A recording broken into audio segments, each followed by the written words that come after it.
Hello and welcome to the new video.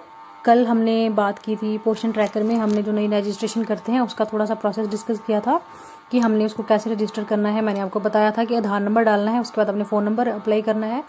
Phone number apply करने के बाद आपको OTP आएगा। OTP जब आपका सक्सेसफुल होगा तो EKYC के लिए एज़ यूजुअल जो प्रोसेस होता है वो ओपन हो जाएगा, जिसमें हमने बेनिफिशियरी का आधार नंबर डालना है और कैप्चा फिल करके उसका OTP आएगा। उसके बाद बेनिफिशियरी की पूरी डिटेल ओपन हो रही थी। एंटीनेटल चेकअप भी उसी पेज पे अपलोड हो रहे थे जैसे हम लोग पहले, बाद में हमें एंटीनेटल डिटेल्स भरनी पड़ती थी, तो वो पहला चेकअप जो था वहीं पे शो हो गया था। अब देखिए कुछ चीज़ें हैं जो मैं आपको बता देती हूँ, साथ में डिस्कस कर लेते हैं हम लोग इसमें। जैसे मान लीजिए कोई भी प्रेग्नेंट लेडी है, उसका जब भी आप स्लॉट ओपन करोगे, आपने एक चीज़ देखी होगी कि अभी पोषण ट्रैकर में बेनिफिशरीज में हमें अपडेट प्रोफाइल नहीं दिख रही है। अपडेट प्रोफाइल में हमें डेट ऑफ बर्थ बच्चे की नहीं दिखती है। अब हम नहीं देख सकते कि बच्चे की क्या डेट ऑफ बर्थ है, बट ये ऑप्शन हमारे पास होना चाहिए क्योंकि हमें कहा गया है कि हमारा सारा ही रिकॉर्ड डिजिटल है। तो अगर रिकॉर्ड डिजिटल है, अगर हम लोग ऑफलाइन अब बहुत कम अपने पास रखते हैं रिकॉर्ड, तो इट मीन्स कि हमारे पास ये अवेलेबिलिटी होनी चाहिए। हमें ये हमारे पोषण ट्रैकर पे ये एक्सेस होना चाहिए कि बच्चे की डेट ऑफ बर्थ क्या है, क्योंकि मोस्टली हम लोगों ने अब रजिस्टर्स क्लोज करना शुरू कर दिए हैं। तो ये एक चीज़ है, शायद मे भी जो भी लेटर वर्जन आएंगे पोषण ट्रैकर के, हो सकता है उसमें ये चीज़ आ जाए जिसमें हमें अब उनकी डेट ऑफ बर्थ दिखने को मिल जाएगी। बट अब मैं आपको थोड़ी सी चीज़ें बता देती हूँ। आप लोगों ने वैसे देखी भी होंगी क्योंकि वर्कर्स डे एंड नाइट पोषण ट्रैकर यूज़ कर रही हैं, उनको पता है कि इसमें क्या क्या चेंजेस हैं। फिर भी मैं बता देती हूँ। जैसे कोई प्रेग्नेंट लेडी है, जैसे हम उसको माइग्रेट करते थे ना, देन उसके बाद ही उसका जो भी इंफॉर्मेशन होती थी वो हमें शो होती थी उसके पोर्टल पे। जैसे उसकी जैसे प्रेग्नेंट है, डिलीवरी हुई, हमने लैक्टेटिंग में उसको शिफ्ट करना है, या माइग्रेट टू लैक्टेटिंग वाला जैसे उसका स्लॉट ओपन होता था तो वहाँ पे एबॉर्शन वाला ऑप्शन जो था वो आ जाता था। बट अब क्या हो गया है, अब आपको जो एबॉर्शन वाला ऑप्शन है, स्टिल बर्थ या मिस कैरेज, जो भी एबॉर्शन वाला ऑप्शन है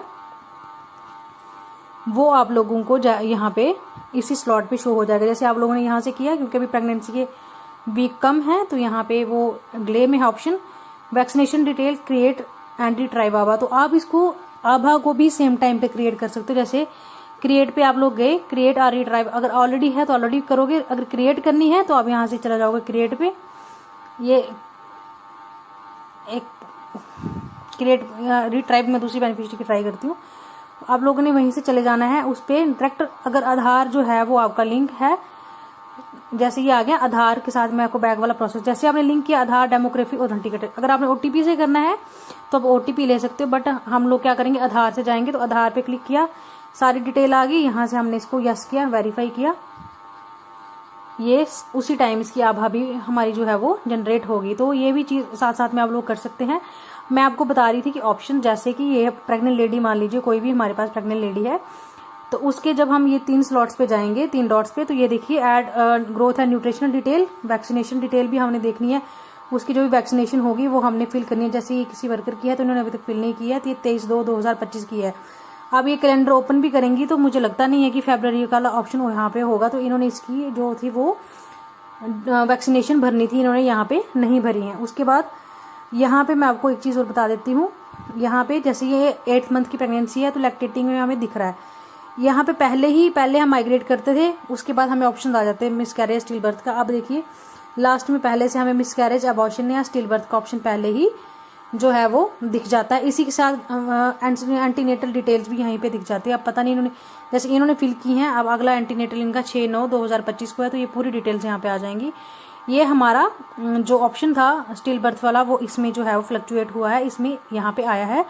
एक चीज़ मैं आपको और बता देती हूँ, जब बच्चा 0 to 6 मंथ के स्लॉट से 6 मंथ to 3 ईयर में जाता है तब उसके नंबर ऑफ डेज जो है वो 0 शो होते हैं।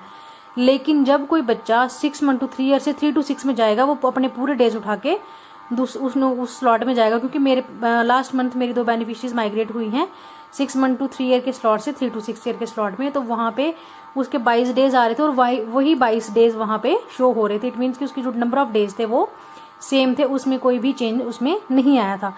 ये तो हो गया हमारा बेनिफिशरी से प्रेगनेंसी रिलेटेड कि हम लोग वहीं से उसको माइग्रेट कर सकते हैं। देखिए जैसे ये है, इनका एक बच्चा है, येलो कलर में दिख रहा है, दैट मीन्स क्या होगा, येलो, हमने ऊपर कलर सारे डिस्कस किए थे, तो येलो कलर में जो बच्चा यहाँ पे दिख रहा है दैट मीन्स कि मॉडरेट एक्यूट मालनरिश, यानी कि मैम बच्चा है ये, तो येलो कलर में दिख रहा है। तो आप लोगों ने भी देखना है आपके जो बच्चों के सर्कल्स हैं सबके ग्रीन हैं या नहीं है, उसमें कोई ग्रीन, ऑरेंज या फिर कोई ब्राउन कलर का जो मार्क तो नहीं है उसमें, ये सब चीज़ें आपने उसमें देखनी है। अब जैसे बच्चा है, इसका है क्रिएट या रिट्राइव आभा, बच्चे की आभा बनानी है हमने। तो अगर इसका खुद का आधार कार्ड है तो ठीक है, नहीं है तो हम लोग क्या करेंगे, पेरेंट का यूज़ करके उसका जो है वो क्रिएट बाल आभा क्रिएट जाएंगे, डेमोग्राफी ऑथेंटिकेशन पे क्लिक करेंगे। जैसे ही हम यहाँ से, जैसे सेम प्रोसेस में माँ का यहाँ पे आ गया बच्चे का नाम, उसके बाद हम इसको यहाँ से वेरीफाई करेंगे तो बच्चे की भी जो बाल आभा है वो क्रिएट हो जाएगी।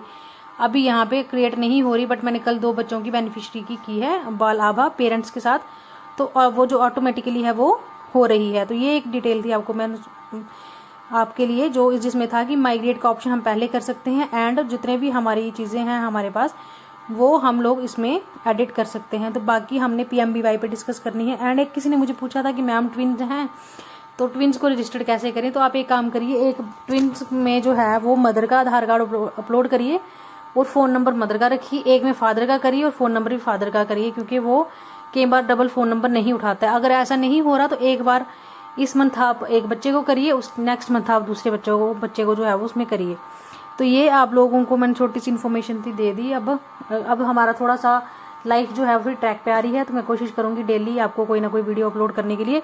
अभी मुझे किसी ने कहा है कि PMBY का पासवर्ड जो है उसको कैसे बनाए या कैसे वो करे, तो वो भी मैं आपको बता दूंगी। सो अपना जो भी काम है उसको कंप्लीट करिए, बाकी जो भी क्वेश्चंस होंगे मैं कोशिश करूंगी आंसर देने की। अभी हमारा जो जीवन है वो नॉर्मल ट्रैक पे आया है। So take care, thank you and bye.